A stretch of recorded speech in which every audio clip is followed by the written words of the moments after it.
Hello everyone, I'm Sensei David, and I'm going to be going over the second episode of our Minecraft Redstone Series. We're going to be going through repeaters and comparators as our main goal today. These are two of the most important things when you're making any sort of redstone contraption, and especially the more advanced stuff, you're going to be seeing yourself use these many times.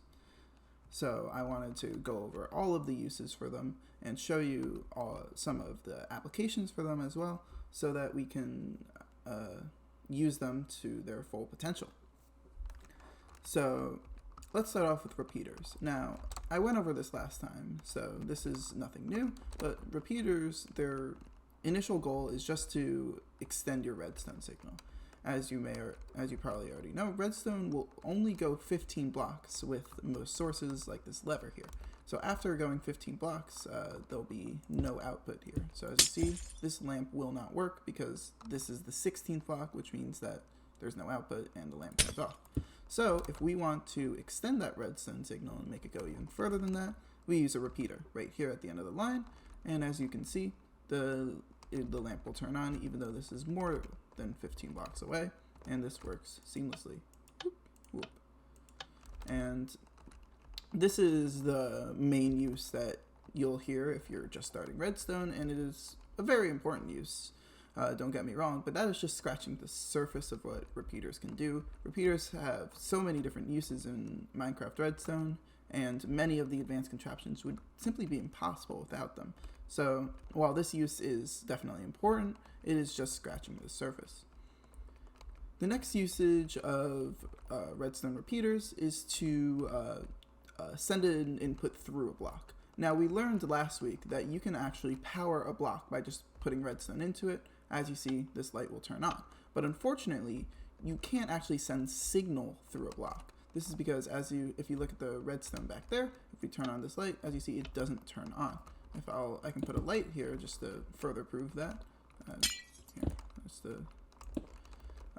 the light just will not turn on back there because the redstone signal can't go through a block. A redstone repeater will actually let you do that. As you can see, I have two setups over here, a redstone repeater before a block and then into a line, and then a redstone repeater after a block into a line, and both of these work. As you can see, if you look at the lamps back there, that lamp turns on, and this lamp turns on. This lets you seamlessly send redstone through a block, which is extremely helpful for both advanced contraptions and also like making redstone look good. You know as much as I do that redstone is not the prettiest block in Minecraft, so many people try to hide their redstone, and the fact that repeaters can set a signal through a block lets you hide redstone very easily.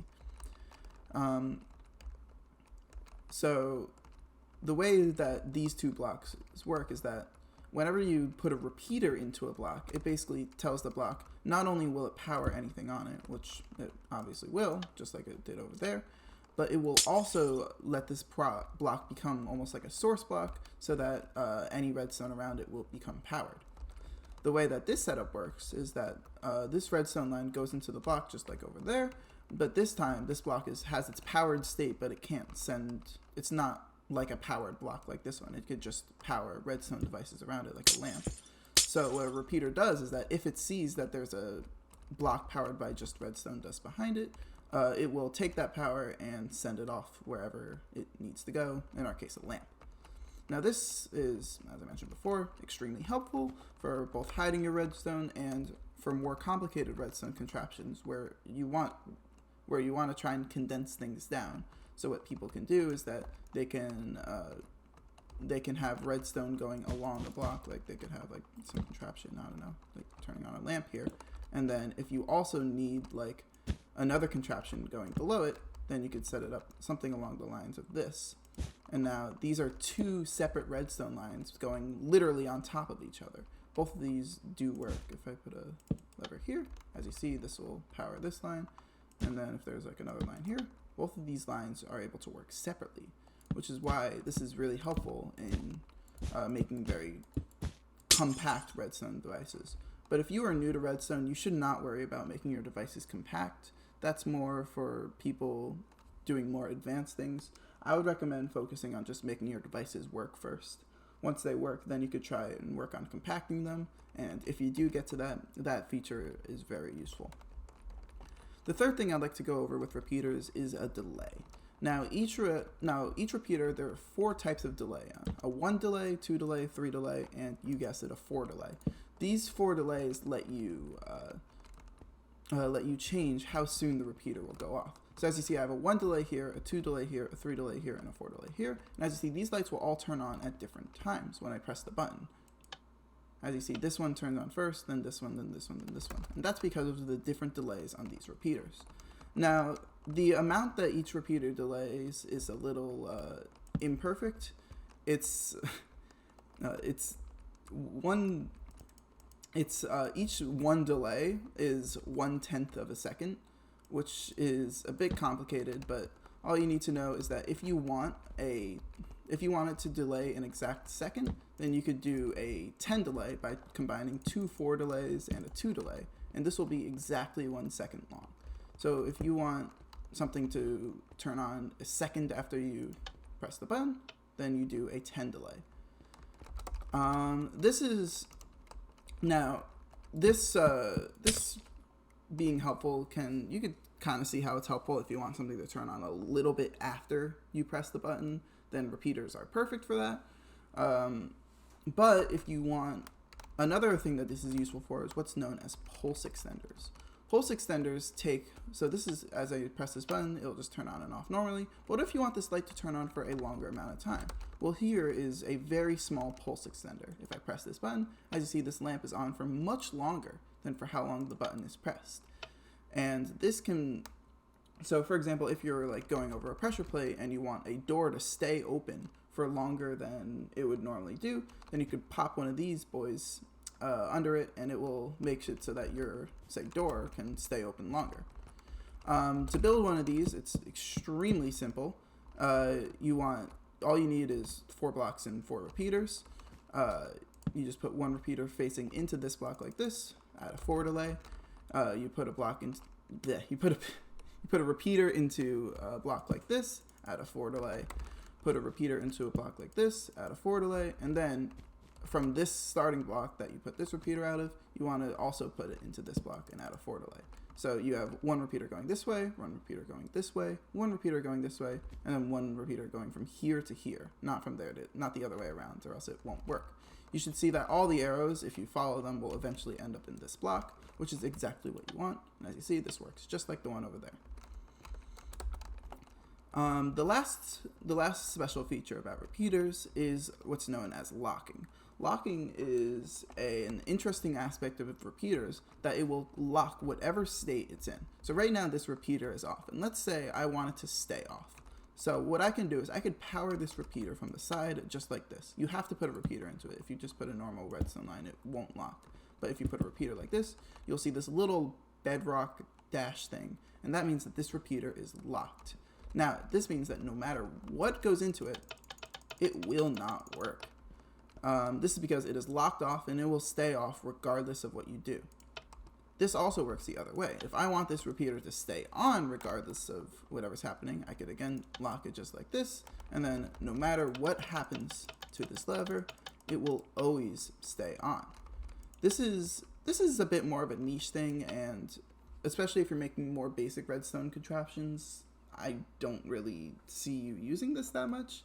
Even the more advanced stuff that I've built, I've only used this in like 1 or 2 contraptions, but it's something that's nice to know if you ever just need it. It's kind of, uses for this are very limited, which is why I'm kind of glossing over it, but it's still kind of a cool feature if you ever need it.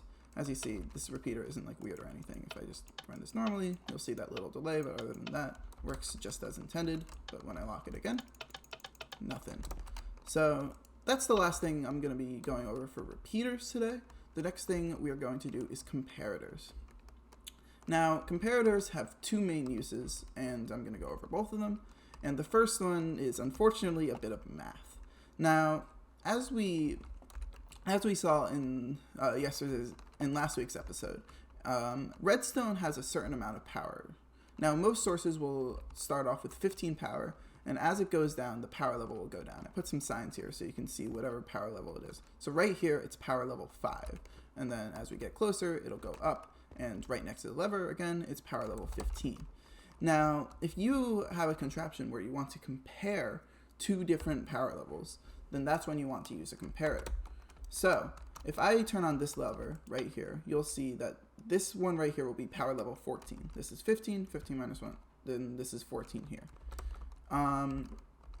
Now, no matter what I do to these 2 levers, this output over here will stay on. But if I instead use this lever, which obviously it starts out with 15, but since I put a long line of redstone here, 14, 13, 12, 11, power level 10. If there's a higher power level going into the side of a comparator than there is going into the back of the comparator will not turn on. Just like this. As you can see, this is power level 10, and this is power level 14. Since 14 is larger than 10, this will not turn on. But if it's the other way around, like this, then this is power level 14, and this is power level 10. Since 14 is greater than 10, the comparator will turn on. If you're curious, it outputs whatever power level is here. So this is also power level 14. And as you can see, it goes 14 blocks away to this lamp over here. There is also a second mode for comparators, and that's called subtract mode. If you just right click the comparator right here, as you will see, it will turn on to subtract mode. Now subtract mode works a little bit differently. Let's say I have power level 14 and I have power level 10. Power level 10. If we do the math here, this is power level 14 minus 10 is 4. So in subtract mode, 14 minus 10, 1, 2, 3, 4. As you can see, this is 4 long, and this lamp is powered, but this is not. But a lamp here would be powered. Oh, that's annoying. A lamp here would be powered. So using subtract mode, you can actually still have an output that's the size of, well, these 2 numbers subtracted, which is definitely more of a niche thing. The compare mode like this I've seen used a lot because if you have like 2 different sources feeding into a line here, then you could compare, oh, well, if this source is on, then this won't work, but if this source is off, it will work. So that's used a lot. But with subtract mode, you don't see that as often, but they're still both good to know, and comparators can be very helpful if you're doing more complicated stuff. The next thing that I would like to show with a comparator is actually using the subtract mode in what's known as a comparator clock. A comparator clock is probably the best clock you can make in survival mode. As you can see, it will turn on and off continuously, and you saw me build it right there. It's extremely simple. All you need is a comparator and 3 redstone dust, and it will flicker on and off constantly. The way this clock works is that so it will start out with 0 over here and 15. 15 minus 0 is 15. So then it'll go 15 here, 14 here, 13 here. And then, since this is in subtract mode, 15 minus 13 is 2. So then it'll output 2. 1, 2, and then after it outputs 2, it'll have 15 minus 0, and then it'll go back to 15, and then it'll go back to 2, back to 15, back to 2. This does mean, however, that you can't power anything directly on these 2 lines here. If I actually put a redstone repeater here, it'll always stay on. But if I put this out a little bit and put a redstone here, it will flicker on and off. So while this clock is pretty cool and very helpful if you want to run something continuously, you need to make sure that all of your devices are a little bit off from the clock, or else it will not work. Because just because of the way the clock works, this piece of redstone is actually always on, and so is this one. This one is not actually, so if you repeat it out of it, it will be correct, not with these 2.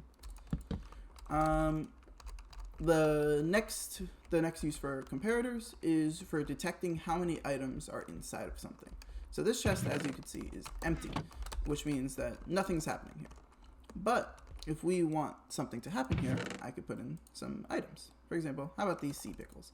As you can see, I put in 3 stacks of sea pickles, and now this has a power of 2. If I put in more sea pickles, now this has a power of 5. And then if I fill the entire chest with sea pickles, then this has an even greater power. It has a full power of 15.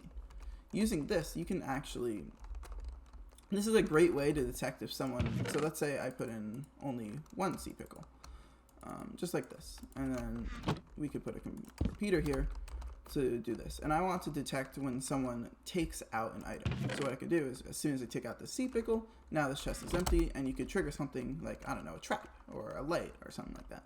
I don't know. You can really do whatever you want with this. This is really helpful for if you want to, it's a great way to trap people. It's a great way to just have a little fun and make sure your valuables are not stolen, because as soon as they are, it can run some redstone contraption. I don't know, you can turn on some TNT. So that is all for repeaters and comparators. As you can see, they both have a lot of stuff to do with them, and they can get a little complicated at times. But used to their full potential, both of these have a lot of uses and are pretty much used in every single redstone contraption, even the more beginner stuff and even the more advanced stuff. So it is very important that you look at these and try and understand how they work, because once you understand how they work, it makes looking at redstone contraptions and understanding them a lot easier. So that is all for today. I hope to see you guys next week, and until then, stay safe. Goodbye.